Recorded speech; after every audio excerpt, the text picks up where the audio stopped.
Thank you all very much indeed. Let's welcome Lee Downham. Thank you. Thank you very much.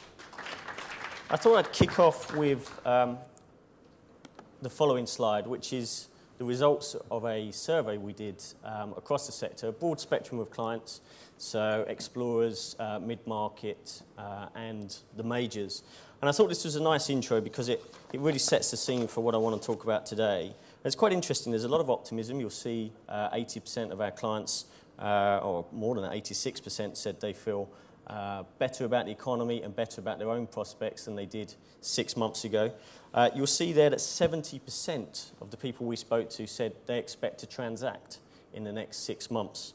And the graph here is the 70%, the yellow and the dark grey. And it's quite interesting, and as I said, this is going to set the scene. Of the 70%, not far off of half, around 40% of them said that whilst they're looking to transact, they feel restricted in their ability to do so. And that's really going to be the theme of today is, do you want to acquire? If you do you feel you can? And if not, what's preventing you and how will then acquisition shape as a result? Now we'll talk about, well, where are we going? Because clearly the fundamentals and the sector characteristics have changed significantly since we launched that paper middle of last year. We've seen commodity prices improving, we've seen equity prices improving, and we're seeing earnings and effectively cash flows improving in order to potentially allow more debt to come into the sector. So now let's look at the debt itself, because this is really the constraint across the sector. Again, recessionary periods shown here. In yellow, you have the year-on-year debt movement. So this isn't debt at the end of the year. This is just what happened in terms of net debt during the period. So 2007, 2008 really stand out, as you can see. And we wrote a paper on that last year, as I say, called The Wall of Debt, because the level of debt in real terms compared to previous years is just staggering.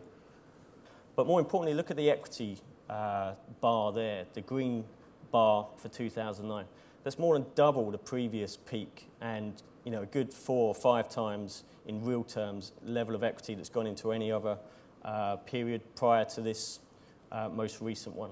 And this is on the back of, let's face it, a pretty dire financial market in 2009. So what impact has that had on leverage? Well, you can see here that we're more or less now at historical average leverage for the sector. We've dropped 22 basis points from where we were at the end of 2008, when balance sheets were probably at their most stressed at a measurable period, being the year end 2008. So this, as I said, again, just to reinforce the point, it feels like balance sheets are now capable of taking on debt, but that isn't happening. Will we see an end to mega M&A, as we've termed it? Well, if you don't do big-scale M&A, what do? Option one, nothing. Highly unlikely. We all know the sector. It's not one that stands still. We don't see an end to large-scale M&A. Organic growth is nice. People talk about organic growth, but the reality is, and it goes back to our first slide, not many companies really believe they're going to survive on organic growth alone. Second option, transact with equity, paper-for-paper deals. We saw this with the Anglo-Xstrata proposed merger of equals. Very, very difficult to get through. Joint ventures, growing trend towards joint ventures. We're seeing it, as I said, with Rio, with BHP, with Mittal, Vale. All the big guys are doing these deals, and it's happening a lot at the smaller scale as well. And then finally, strategic partnership, and I think this is the trend that is very, very apparent in our sector. You have Korea, you have China, you have the Middle East, you have Malaysia looking to put money into the sector.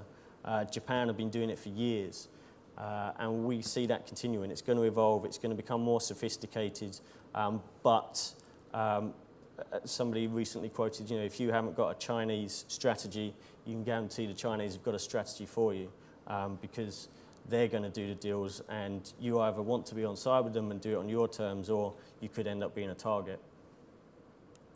This is us, these are our views. We have a stand outside, and a lot of the thoughts we put here have just been put into our Life After Debt paper, and there are copies available outside if anyone would like to pick them up. Thank you very much indeed, Lee.